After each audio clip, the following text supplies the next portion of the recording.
The sun was setting over the mountains of Colorado. The sky was painted in soft oranges and deep reds. The town of Silver Creek was quiet, like it always was on a Friday evening. Most people were getting ready for dinner or heading to the local bar for a cold drink. Emily Harrow was not one of them. She was driving up the winding road into the forest, her headlights cutting through the growing darkness. The forest was thick and tall around her, the trees whispering in the wind. She was a wildlife biologist, and she had been called out to look at something strange. Earlier that day, a local hiker had reported seeing a bright light fall from the sky. It had landed somewhere in the mountains, not far from the old ranger station. The local sheriff had gone to check it out, but he couldn't get close. The area was blocked off by the military, but Emily had a clearance badge. She worked with the Department of Natural Resources, and sometimes the military needed her help with environmental assessments. She didn't know what she was going to find, but she knew she had to see it for herself. She parked her car at the edge of a clearing and stepped out.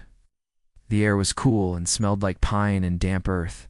She zipped up her jacket and pulled out a flashlight. Ahead of her, the trees opened into a wide space where the ground had been torn apart. The impact site was bigger than she expected. The trees were broken. Their trunks snapped like matchsticks. The ground was scorched, blackened, in a wide circle. Smoke still rose from the center of the crater, curling into the night air. Emily walked carefully down into the hole, her boots crunching over loose dirt and broken branches in the center. Half buried in the dirt was the object. It was not like any meteorite she had ever seen. It was smooth, dark, and metallic, with strange patterns etched into its surface. It looked like it had been made by someone, not just dropped from space. She reached out and touched it. It was warm. A soft hum filled the air, low and almost musical. Emily stepped back, heart pounding. The object began to glow faintly, lines of light tracing the patterns on its surface. Then, with a soft hiss, part of it opened. Inside was a small creature. Emily blinked. She had expected rocks, maybe some strange metal, but not this. The creature was curled up like a baby in a crib. It was covered in soft, dark scales that shimmered in the dim light. Its body was long and slender, with 4 limbs tucked close to its chest. Its head was small, with large eyes that were closed. She knelt beside the pod, unsure what to do. Da! Creature was breathing, slow and steady. It looked like it was sleeping. Then it moved. Its eyes opened. They were wide and black with no whites, like a cat's eyes in the dark. It stared at her, not blinking. Emily held her breath. The creature tilted its head, studying her just as much as she was studying it. Then, slowly, it reached out a small hand and touched her boot. Emily didn't move. She didn't even breathe. Creature chirped softly. Ouch! It sounded like a bird, but deeper, like a sound made by something older, something wild. She looked around, half expecting someone else to be watching. But she was alone, just her and this strange alien child. The next morning, the world changed. Emily had taken pictures, recorded video, and sent a report to her supervisor. Within hours, the military had taken over the site. Helicopters arrived, landing with a loud roar. Soldiers in full gear surrounded the crater, setting up a perimeter. Emily was asked to stay. They wanted her to help. The creature had been moved to a secure location. It was kept in a special container, lined with soft padding, and kept at a steady temperature. It didn't cry or scream. It just watched. It watched everything. It watched the soldiers. It watched the scientists. It watched Emily. She was the only one it seemed to trust.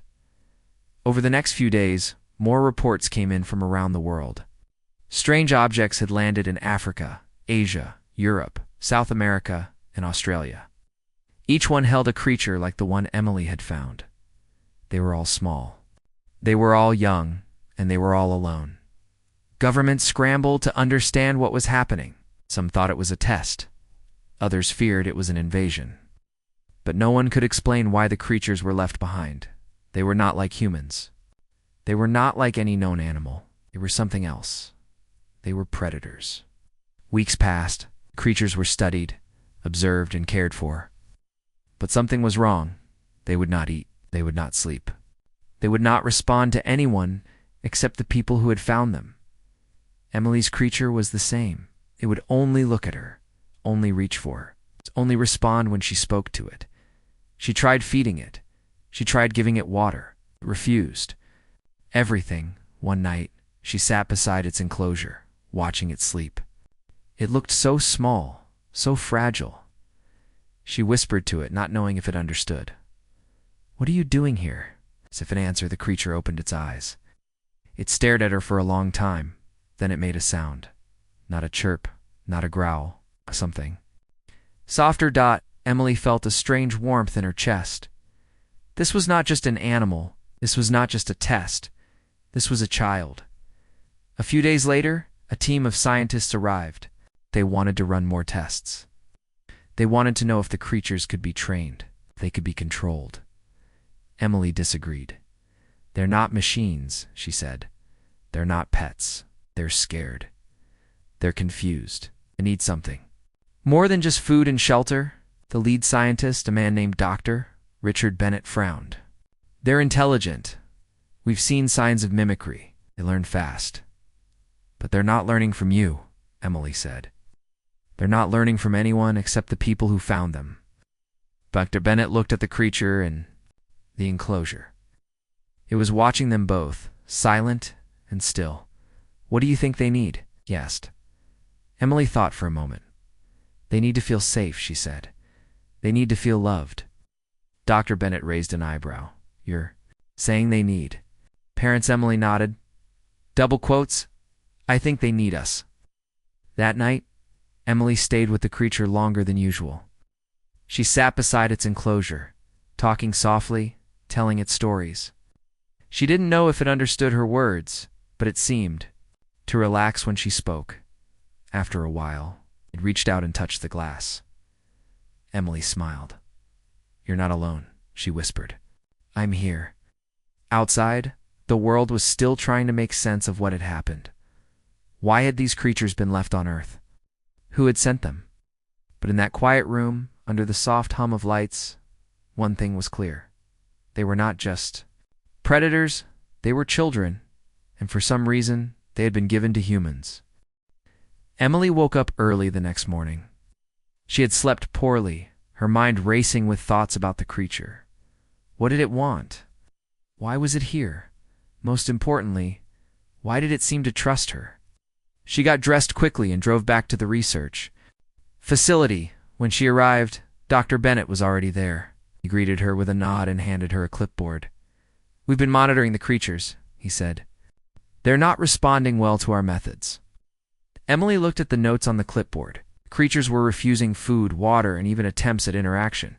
Some had started making strange noises, low guttural sounds that seemed like cries of distress. "It's like they're waiting for something," Emily said softly. Dr. Bennett frowned. "Waiting for what?" Emily didn't answer. She walked over to the enclosure where her creature was kept. It was lying on its side, eyes half closed. It looked tired, almost sad. She knelt beside the glass and whispered, "Hey, I'm here." The creature opened its eyes fully and tilted its head. Then it made a soft chirping sound, like it was saying hello. Emily smiled. "I brought you something."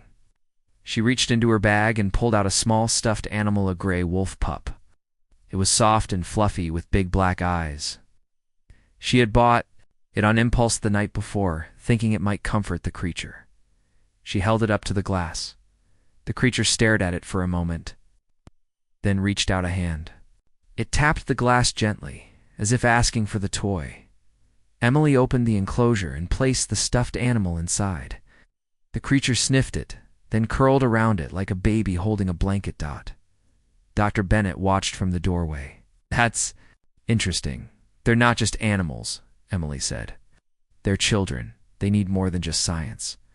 Dr. Bennett nodded slowly. "Maybe you're right." Over the next few days, Emily tried new things. She brought music into the room, soft songs played on a guitar. The creature seemed to like it. It would tilt its head and listen, its tail swaying slightly. She also brought books.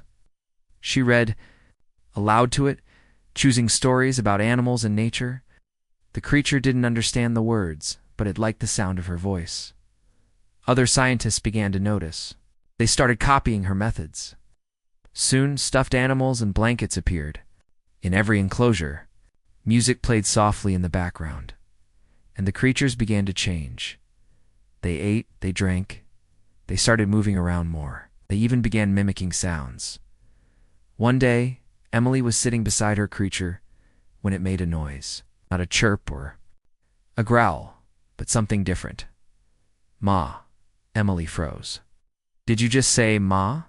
The creature tilted its head and repeated the sound. Ma. Her heart raced.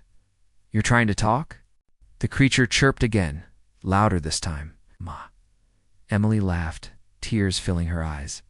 Yes, that's me. I'm Ma. From that day on, the creature called her Ma. Other creatures began calling their caretakers by similar names. Simple. Sounds that sounded like Pa or Mama. Scientists were amazed. The creatures were learning not just how to eat or drink, but how to communicate.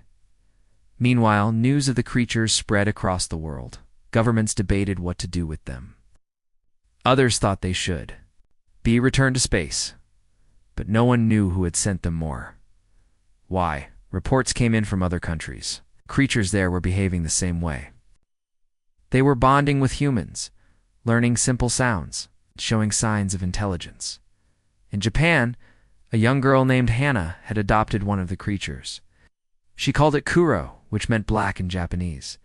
Kuro followed her everywhere, even sleeping at the foot of her bed in Kenya. A boy named Juma had named his creature Simba after the lion in a movie he loved. Simba would sit beside him while he studied, watching carefully.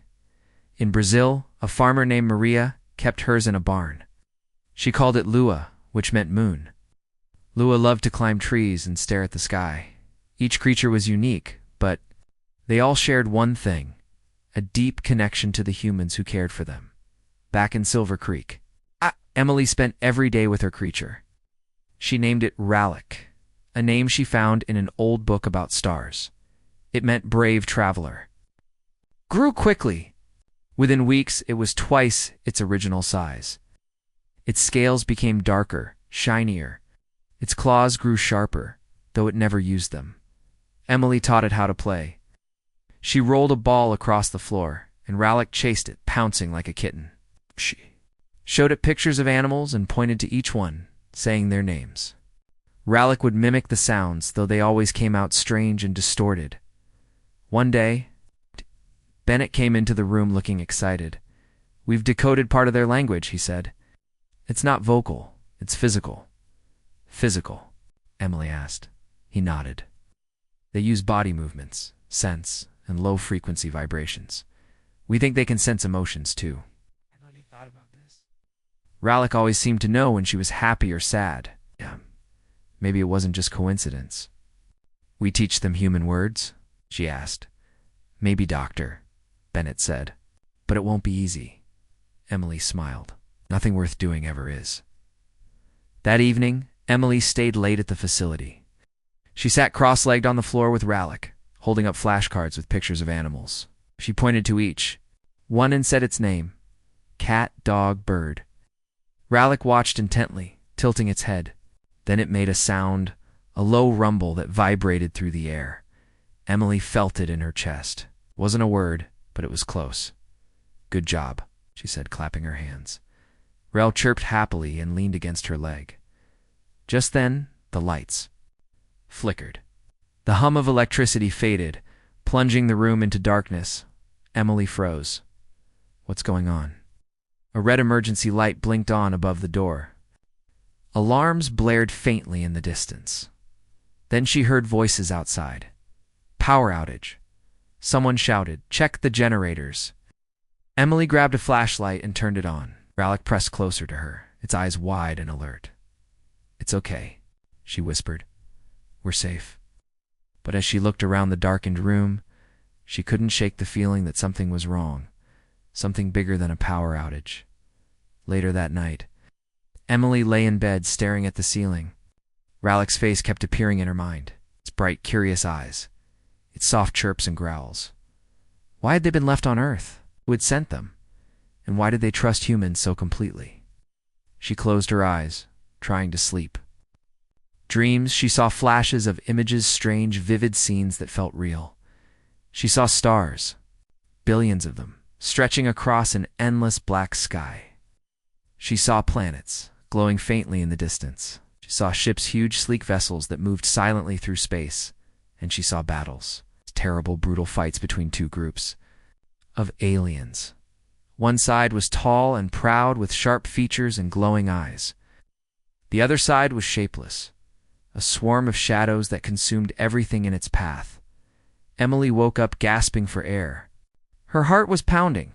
Sweat soaked her sheets. What had she just seen?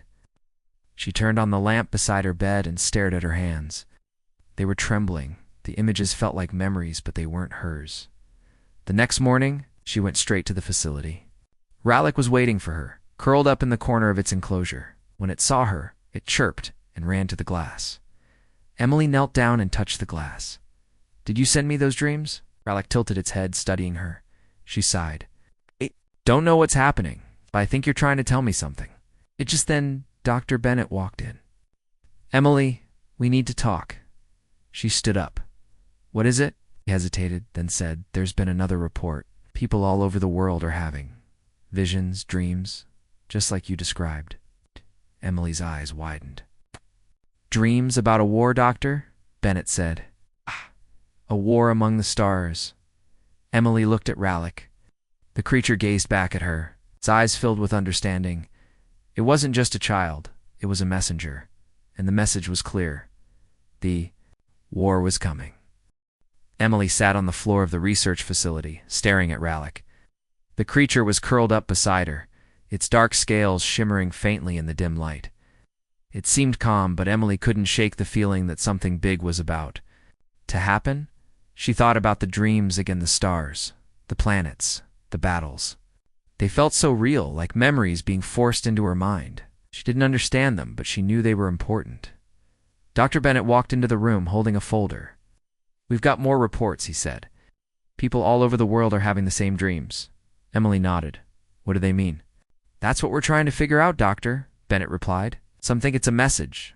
Others think it's a warning." Emily looked at Rallic. "Do you think they're sending us these dreams?" Dr. Bennett hesitated. "Possible. The creatures might be connected to each other somehow, maybe even psychically." "Psychically?" Emily asked. "Yes. Some scientists believe the creatures can share thoughts or feelings across distances. It could explain why people who care for them are having similar experiences." Emily frowned. "So, Rallic might be sharing its thoughts with me." "It's possible, Doctor," Bennett said. "But we don't know for sure." Emily glanced at Rallic again. The creature was watching her, its black eyes wide and curious. "If you're trying to tell me something," she whispered, "you need to make it clearer." Rallic chirped softly and leaned closer to her. Later that day, Emily met with a new member of the team, a man named Daniel Cruz. He was a linguist, an expert in languages. His job was to study how the creatures communicated. "I hear you've been teaching yours some words," Daniel said as they walked into the room where Rallic was kept. "A few," Emily admitted, "but it's hard. They don't speak like we." Daniel nodded. "That's why I'm here. We need to understand their language if we want to figure out why they're here." He knelt beside Rallic and held out his hand. "Hi there." Rallic sniffed his hand, then chirped softly. "Good," Daniel said. "Now, let's see what else you can do." Over the next few hours, Daniel worked with Rallic, observing its movements and sounds. He noticed that Rallic often tilted its head, or flicked its tail when it wanted attention. Sometimes it made low rumbling noises that vibrated through the air. These sounds, Daniel explained to Emily, might be part of their language. They could mean different things depending on the context. Emily watched closely. "Like how humans use tone." "Exactly," Daniel said. "But there's more to it. Their bodies play a big role too.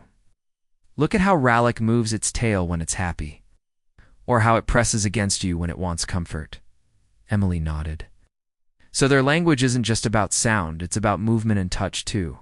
"Right," Daniel said, "and maybe scent. We've detected chemicals in the air around them that change based on their mood." Emily thought about this. So they're communicating in ways we don't normally think about. Yes, Daniel said. And that makes it harder for us to understand them. As the days passed, Emily and Daniel worked together to decode Rallick's behavior. They recorded every sound, every movement, and every reaction. Slowly, patterns began to emerge. When Rallick was hungry, it would tap its claws against the ground. When it was scared, it would flatten itself against the floor and make a soft hissing noise. When it was happy, it would purr, a deep rumble that echoed through the room. They also discovered that Rallick responded to certain words. Food made it perk up. Play made it wag its tail.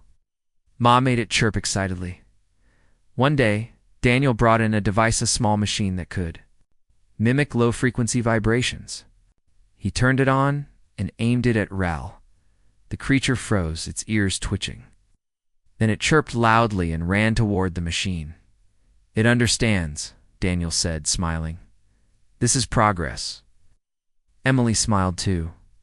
Maybe we're getting closer. Meanwhile, reports from around the world continued to pour in. People caring for the creatures were having vivid dreams of battles among the stars. The images were always the same, two groups of aliens fighting. One side proud and fierce, the other shapeless and terrifying. Scientists began calling the proud aliens the Zelari. The shapeless ones were called the Voryn. Emily shared her own dreams with the team. I think the creatures are showing us their history, she said. Maybe they want us to understand what happened to them. Why? Dr. Bennett asked. Because they're afraid, Emily said. Afraid it's going to happen again? The room fell silent. That night, Emily stayed late at the facility. She sat cross-legged on the floor with Rallick, talking softly to it. Is that why you're here? She asked. Because you're scared? Rallick tilted its head, studying her. Are you trying to warn us? The creature made a low rumbling sound, almost like a growl. Then it pressed itself against her leg, its body. Warm and heavy, Emily sighed. I wish I could understand you better. Just then, the lights flickered. The hum of electricity faded, plunging the room into darkness. Emily grabbed a flashlight and turned it on. Rallick tensed, its eyes glowing faintly in the dim light. It's okay, she whispered. Just another power outage. But as she looked around, she realized something was wrong. In the corner of the room, a shadow moved. It wasn't human. It was tall, with sharp edges and glowing eyes. It stood still for a moment, then stepped forward. Emily's heart raced. Who's there? The figure didn't answer. Instead, it raised a hand and pointed at Rallik, growled, a deep, menacing sound that filled the room, stepped in front of Emily, shielding her with its body. Stay back, Emily said. Her voice shaking, the figure hesitated, then lowered its hand. It turned and walked away, disappearing into the shadows. Emily stared. At the empty corner, her breath coming in short gasps, what had she just seen? The next morning, she told Dr. Bennett and Daniel about the encounter. They listened carefully, their faces serious. It could have been a hallucination, Doctor, Bennett said. Stress can do strange things to the mind, or it could have. Ben real, Daniel said. Creatures might attract attention from whoever sent them. Emily nodded. Either way, we need to be careful. From that day on, security at the facility was increased. Cameras were installed in every room. Guards patrolled the halls at night, but Emily couldn't shake the image of the figure from her mind. It had been tall and proud with glowing eyes. It reminded her of the aliens she had seen in her dreams, the Zelari. Days turned into weeks. The creatures continued to grow and learn. They were no longer small and fragile. They were strong, agile, and intelligent. Emily noticed something else too. Rallick was starting to act differently. It was more alert, more cautious. It spent hours staring out the window, watching the sky. One evening, Emily sat beside Rallick and asked, "What are you looking for?" Rallick didn't answer. It just kept staring. "Are you waiting for someone?" The creature chirped softly, almost sadly. Emily sighed. "I don't know what you want me to do."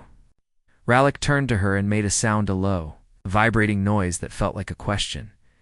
"You're asking me something," Emily said, "but I don't understand." Just then, Daniel walked into the room. "Emily, we need to talk." She stood up. "What is it?" He held up a tablet. "We intercepted a signal. It's coming from space." Emily's eyes widened. "From who?" "We don't know yet," Daniel said, "but it's directed at Earth." Emily looked at Ralik. The creature was watching her, its eyes filled with urgency. "They're coming," she whispered. Ralik chirped again, louder this time. Emily took a deep breath. "Whatever happens next, we'll face it together." The signal grew stronger over the next few days. Scientists worked tirelessly to decode it, but it was unlike anything they had ever seen. It wasn't a message, it was a beacon, a call. For help or a warning. Emily knew one thing for sure. The creatures weren't just visitors. They were refugees. And now, their past was catching up to them. The signal from space grew louder each day, pulsed like a heartbeat, steady and unrelenting.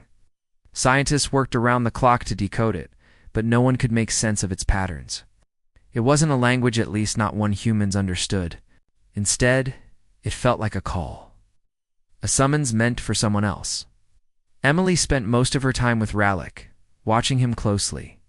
The creature seemed restless, pacing back and forth in his enclosure. He would stop occasionally to stare out the window, his glowing eyes fixed on the stars. "What are you waiting for?" Emily asked one evening as she sat beside him. Ralik chirped softly and pressed his head against her hand. It was a gesture of comfort, but also of urgency, as if he were trying to tell her something important. "I wish I could understand you," Emily whispered. "I really do." Just then, Daniel walked into the room. "Emily, we've got something." She stood up. "What is it?" "The signal it's repeating now," Daniel said. "It's the same sequence over and over. Can we trace it?" "Yes, but it's coming from deep space, way beyond our solar system." Emily frowned. "So whoever sent it, they're far away." "Very far," Daniel agreed. "But that's not all. We think the creatures might recognize it." Emily looked at Ralik. The creature was still staring out the window, his body tense. "How can we be sure?" she asked. "We'll play it for them," Daniel said. "See how they react." Later that night, the team gathered in the main lab. The creatures had been brought together in a large, open room. Soft music played in the background to keep them calm. Emily stood near Ralik, ready to step in if he became upset. Daniel activated the recording of the signal. At first, there was only silence. Then, a low hum filled the air. Vibrating through the room, the creatures froze, their heads tilted upward, ears twitching. Their tails stopped swaying. Even their breathing seemed to slow. Then one by one, they began to chirp. The sounds were soft at first, almost hesitant. But soon, they grew louder, overlapping in a chorus of strange musical tones. Ralik stepped forward, his resonant. He opened his mouth wide, letting out a long, mournful cry that echoed through the room. Emily felt tears prick her eyes. "They know it," she said softly. "They understand, Doctor." Bennett nodded. "This isn't random. They're responding to something specific." "But what?" Emily asked. "A message," Daniel said. "Or maybe a warning." Over the next few days, the team analyzed the creatures' reactions. They noticed subtle differences in how each one responded to the signal. Some chirped loudly, as if answering a question. Others remained silent, their bodies trembling. With fear, Ralik was different. He didn't just respond, he seemed to communicate. His chirps and growls formed patterns, almost like sentences. Daniel recorded everything, hoping to find meaning in the sounds. Meanwhile, reports came in from other countries. The creatures there were reacting the same way, recognizing the signal, responding to it, and showing signs of distress. "It's like they're waiting for someone," Emily said during a meeting with the team. "Or something, Doctor," Bennett added. "But who or what is still unclear." Emily looked at Ralik. The creature was curled up beside her chair, his tail wrapped tightly around his body.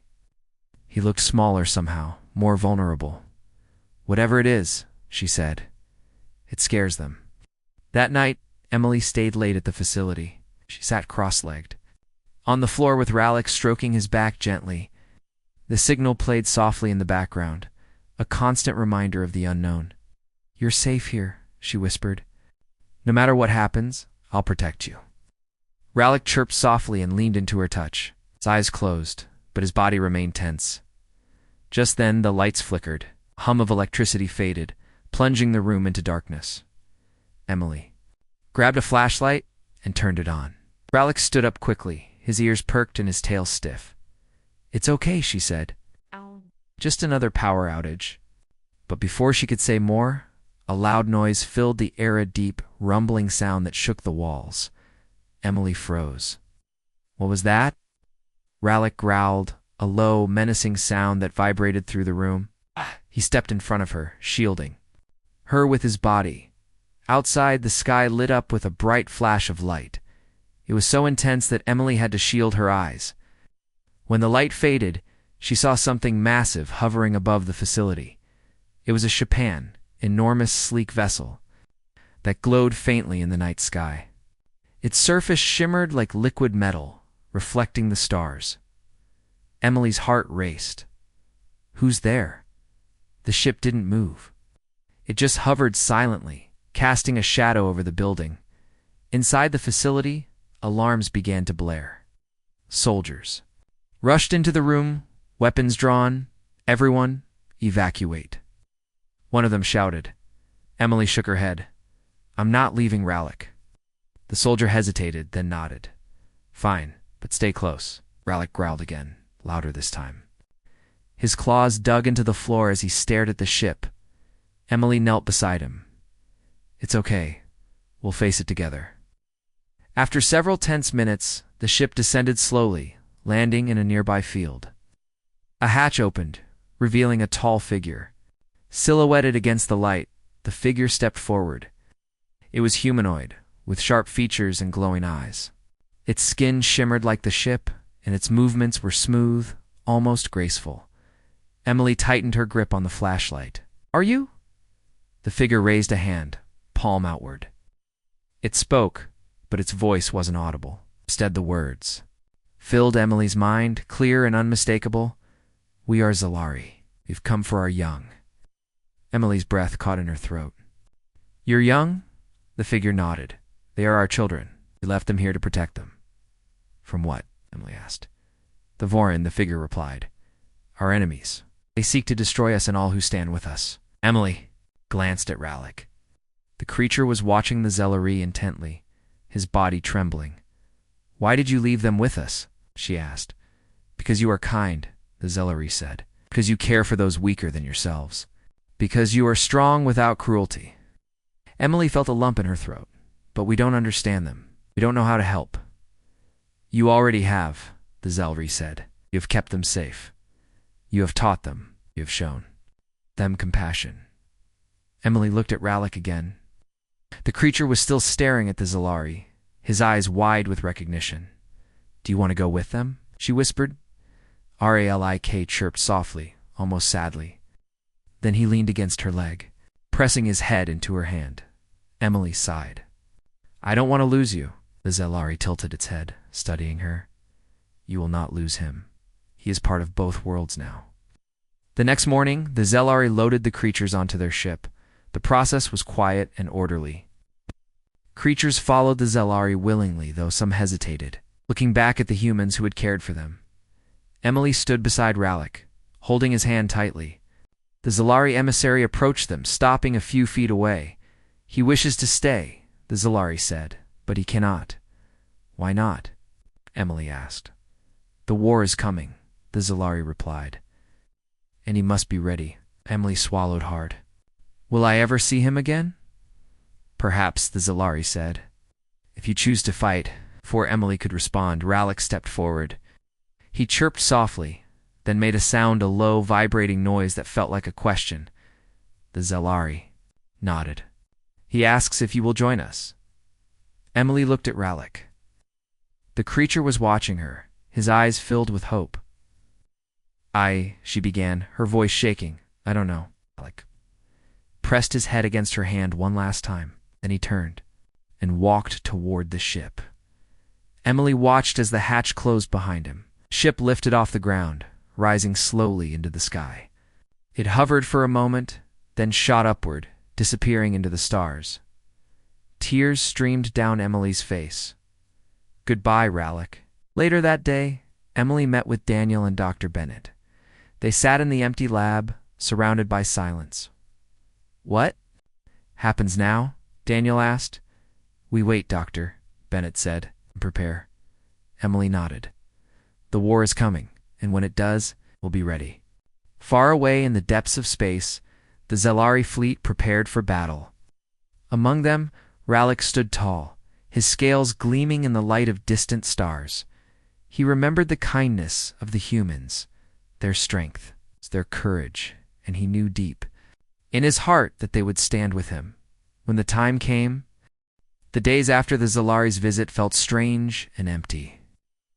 Emily wandered through the facility, her steps slow and heavy. The enclosures that had once been filled with chirps and growls were now silent. Even the air seemed quieter, as if the creatures had taken a piece of life with them when they left. Rallick was gone. The creature who had trusted her, who had called her Ma, was now far away, aboard a ship among the stars. She missed him more than she thought possible. Daniel noticed her sadness. One morning, he found her sitting alone in the lab, staring at a blank screen. You okay? He asked softly. Emily shook her head. No, I miss him. Daniel sat beside her. I know. We all do. Do you think he'll be okay? She asked. Yes, Daniel said firmly. He's strong, and he's not alone. Emily sighed. But what about us? What do we do now? Daniel hesitated. We wait and we prepare. For what? For whatever comes next. Meanwhile, news of the Zelari's arrival spread across the world. Governments held emergency meetings. Scientists debated whether to trust the aliens. Ordinary people wondered if Earth was safe or if it ever had been. Reports came in from other countries. The creatures there had also been taken back by the Zelari, but their human caretakers weren't forgotten.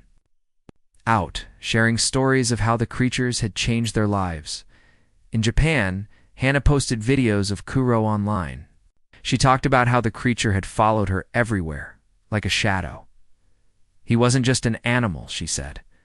He was family. In Kenya, Juma told reporters about Simba. Taught me patience, Juma said, and kindness.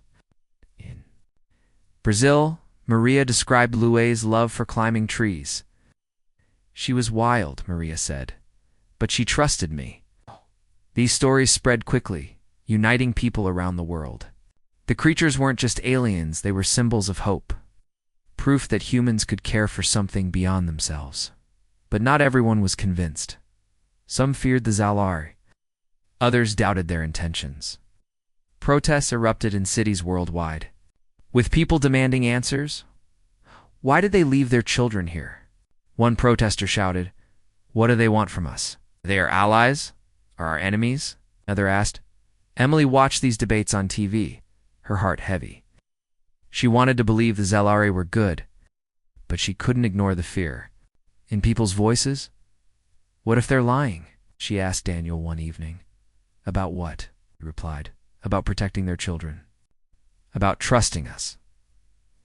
Daniel thought for a moment. I don't think they're lying, but I do think they're scared. Scared of what, Vorin? Daniel said. Whoever they are, they must be dangerous. Emily nodded. That's what Rallick tried to tell me, in his own way. A few days later, Dr. Bennett called a meeting. The team gathered in the lab, looking tired but determined. We've analyzed the signal further, Dr. Bennett began. It's a warning. Warning about what? Emily asked. About the Vorin doctor, Bennett replied. They're coming here? Emily gasped. Yes, Doctor, Bennett said. And they're close. The room fell silent. No one spoke.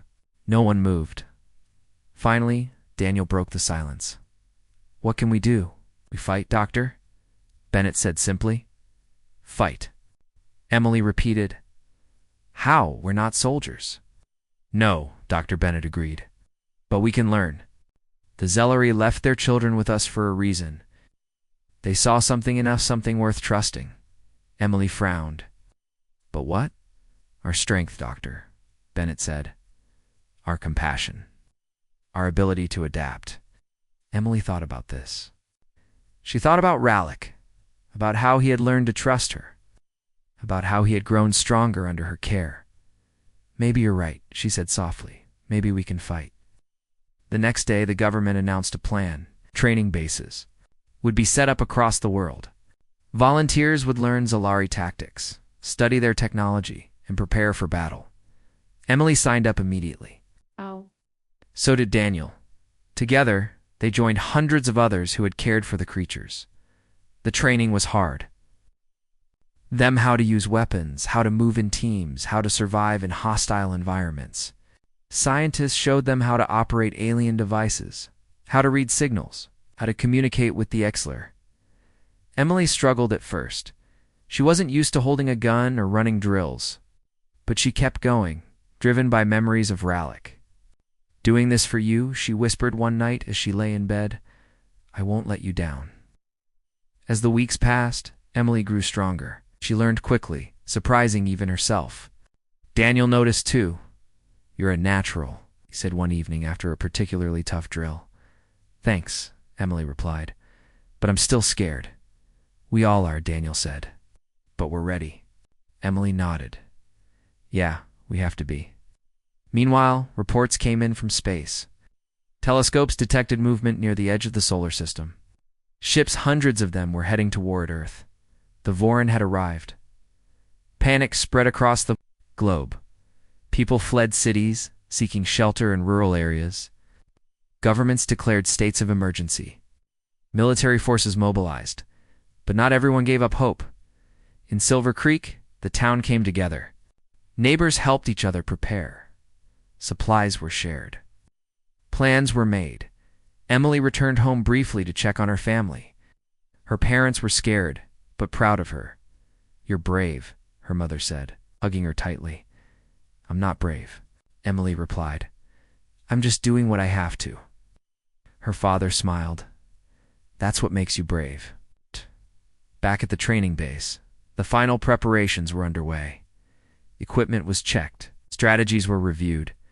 Soldiers stood ready, their faces grim but determined. Emily stood with Daniel, staring up at the sky. The stars looked brighter than usual, as if they were watching. Do you think we'll win? Emily asked. I don't know, Daniel admitted. But we'll try, Emily nodded. That's all we can do. Just then, a loud noise filled the air, a deep, rumbling sound that shook the ground. Everyone froze, looking upward. A massive ship descended from the sky. It was sleek and dark, its surface rippling like water. It hovered silently, casting a shadow over the base. It's the Zalari, someone whispered. Sure enough, the hatch opened, revealing a group of tall figures. They stepped forward, their glowing eyes scanning the crowd. One of them approached Emily. It was the same emissary who had come before. You have chosen to fight, the Zalari said, its voice filling. Her mind, yes, Emily replied. For Rallick, for Earth, for everyone. The Zalari nodded. Then you will join us. Emily swallowed hard. What happens now? Now, the Zalari said, we face the Vorin. The next morning, the humans boarded Zalari ships. Alveda? Vessels were enormous, with smooth walls and glowing panels. Emily felt small inside them, like a speck of dust in a vast ocean. Raleigh was waiting for her. He ran to her as soon as she entered the main chamber. His tail wagging wildly, he chirped. Loudly pressing himself against her legs, Rallick, Emily cried, kneeling to hug him. You're safe. The creature purred, a deep, vibrating sound that filled the room. He looked bigger now, stronger. His scales gleamed in the light. He has grown, the Zalari emissary said. Because of you, Emily smiled. He's amazing, Rallick chirped, again tilting his head. Then he made a sound, a low musical note that vibrated through the air. He asks if you are ready, the Zalari said. Emily took a deep breath. Yes, I'm ready. The fleet launched into space, heading toward the edge of the solar system. Ahead of them, the Voran ships loomed large. Dark and shapeless like clouds of smoke, Emily stood beside Rallick, gripping her weapon tightly. Her heart raced, but her hands were steady. "This is it," Daniel said, standing nearby. "Yeah," Emily replied. "Let's do this." The battle began. Lasers fired, lighting up the darkness. Ships clashed, their surfaces sparking with energy. The humans fought alongside the Zalari, their movements coordinated and precise. Emily stayed close to Rallick, protecting him as he protected her. Together, they faced the Voran, their bond stronger than ever. As the fight raged on, Emily realized something important. The Voran weren't just enemies. They were a test to challenge to see if humanity was worthy of standing beside the Alara. And Emily knew, deep in her heart, that they were. When the battle ended, the Voran retreated. Their ships disappeared into the void, leaving behind only silence. The humans cheered, their voices echoing through the ships. Tears streamed down Emily's face as she hugged Rallick tightly. "We did it," she whispered. "We really did it." Rallick chirped softly, leaning into her embrace. The Zalari emissary approached them, its glowing eyes filled with pride. "You have proven yourselves," it said. "You are not just protectors. You are allies." Emily nodded. "Thank you." The emissary tilted its head. "No, thank you." Away on Earth, people celebrated. Fireworks lit up the sky. Music played in the streets. Strangers hugged each other, united by hope. The war was over, but the bond between humans and Zalari would last forever. The victory over the Voran was celebrated across the world. People cheered in the streets, waving flags and lighting fireworks. For the first time in weeks, there was hope in the air. The war was over, but the cost had been high. Emily stood on the deck of the Zalari ship, staring out at the stars. The battle had left her tired, both physically and emotionally. Her hands still trembled from holding her weapon too tightly. Her mind replayed moments of chaos, lasers flashing, ships exploding. It's the endless hum of vengeance. But through it all, Rallick had been by her side. He had fought with her, protected her, and trusted her completely. "You did well," a voice said. Behind her, Emily turned to see the Zalari emissary standing there. Its glowing eyes studied her carefully, as if trying to understand her thoughts. "Thank you," Emily replied. "But I couldn't have done it without Rallick." The emissary nodded. "He is strong because of you." Emily smiled faintly. "I didn't do much. I just cared for him." "Caring is powerful," the emissary said. "It is why we chose humans." Emily thought about this. She had never considered herself special. She was just a wildlife biologist, someone who studied animals and tried to help them. But now she realized that caring for creatures, for people, for life itself, was what made humanity unique. "What happens now?" she asked. "Now," the emissary said, "we rebuild." Back on Earth, the rebuilding process began. Cities that had been damaged during the Voran's attack were repaired.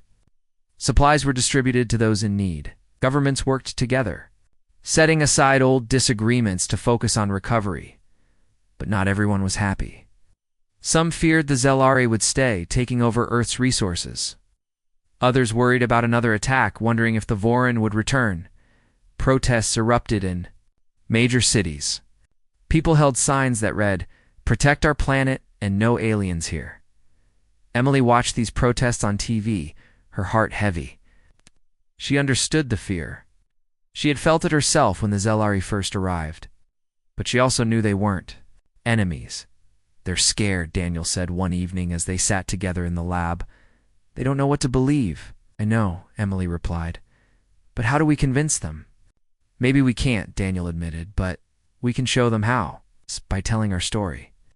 The next day, Emily and Daniel visited a local school. The students were curious, their eyes wide as they listened to stories of the Zalari and their children. "They're not monsters," Emily explained. "They're just like us. They want to protect their families." One boy raised his hand. "Did you really fight aliens?" Emily nodded. "Yes, but it wasn't just me. It was everyone who cared enough to try." Another student asked, "Will they come back?" "I don't know," Emily said honestly. "But if they do, we'll be ready." After the talk, many students approached her, asking questions and sharing their own thoughts. Some drew pictures of Rallick, imagining what he might look like now. Others wrote letters to the Zelari, thanking them for trusting humanity. Emily felt a spark of hope. Maybe, just maybe, people could learn to trust again. Meanwhile, the Zelari prepared to leave. Their mission was complete.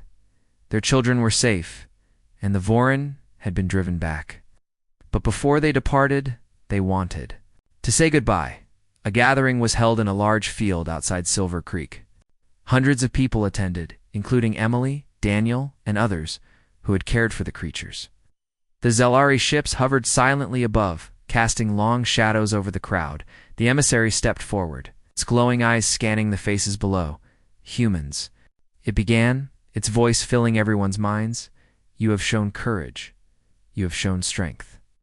But most importantly, you have shown compassion." People listened quietly, their breaths held. "You are not alone," the emissary continued. "There are others in the stars who wish to harm. But there are also those who wish to help. Together, we can face whatever comes next." Emily felt tears prick her eyes. She looked at Rallick, who stood beside her, his tail swaying gently. He chirped softly, as if agreeing with the emissary's words. "Thank you," Emily whispered.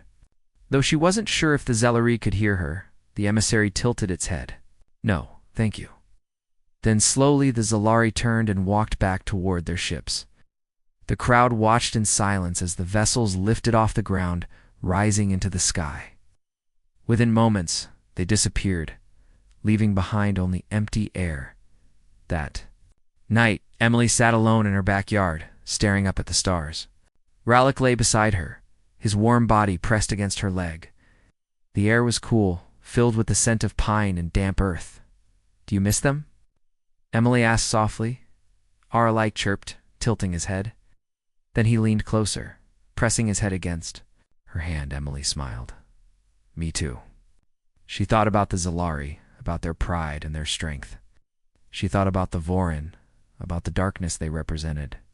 And she thought about humanity, flawed, scared, but capable of great kindness. "We did good, didn't we?" she whispered. Rallick purred, a deep vibrating sound that filled the night. "Yeah," Emily said, stroking his back. "We did." Oh. The days that followed were quiet. The world began to heal, slowly but surely. People returned to their routines, though nothing felt quite the same. The knowledge that aliens existed and that they had trusted humanity changed everything. Emily went back to work, studying wildlife and teaching others about the importance of caring for nature. Daniel joined her, helping to spread awareness about the Zelari and their message together. They traveled to schools, universities, and community centers, sharing their experiences. They showed videos of the creatures, played recordings of their sounds, and told stories of how they had changed lives. The Zelari taught us something important, Emily said during one talk. They taught us that strength isn't just about power. It's about protecting those who can't protect themselves. The audience listened quietly, their faces thoughtful, and they showed us that compassion isn't weakness. Daniel added, "It's a choice, a brave one." Afterward, people approached them, asking questions and sharing their own thoughts. Some expressed gratitude, while others voiced lingering fears. But regardless of their feelings, everyone agreed on one thing: the world would never be the same. Months passed. Life moved forward, but memories of the Zelari remained fresh. Emily often found herself thinking about Rallick, about the bond they had formed. Though he stayed with her, she knew he was different, now stronger, wiser, more connected to his own. Kind one evening, as they sat together in the backyard, Rallick made a sound, a low musical note that vibrated through the air. "What is it?" Emily asked, leaning closer. Rallick chirped again, tilting his head. Then he stood up and walked toward the edge of the yard, looking up at the sky. Emily followed him, her heart racing. "Are you leaving?" Rallick turned to her, his black eyes filled with emotion. He chirped softly, almost sadly. "You have to go, don't you?" Emily whispered. Airily purred, pressing his head against her hand one last time. Emily swallowed hard, blinking back tears. "I'll miss you," Rallick chirped again, louder this time. Then he stepped back, spreading his wings slightly. With a single leap, he took to the sky. Disappearing into the stars, Emily stood there for a long time, staring at the spot where he had vanished. Her chest felt heavy, but her heart was full. "Goodbye, Rallick," she whispered. "Thank you." The next morning, Emily woke up early. The sun was rising, painting the sky in soft oranges and deep reds. She stepped outside, breathing in the cool morning air. In the distance, she saw a small object lying in the grass. She walked over and picked it up. It was a feather, dark and shimmering, with patterns etched into its surface. It felt warm in her hand, almost alive. Emily smiled. "You left me a piece of you." She held the feather close, feeling its weight. Though Rallick was gone, his presence lingered. He had changed her, just as she had changed him, and she knew, deep in her heart, that their bond would last forever. Far away among the stars, Rallick soared through space. His scales gleamed in the light of distant suns. His wings carrying him higher and farther than ever before. He remembered Earth. He remembered Emily, remembered the kindness she had shown him, the strength she had taught him, and he knew wherever he went, he would carry a piece of her with him, because that was the greatest lesson of all. Compassion knows no boundaries, not even between worlds.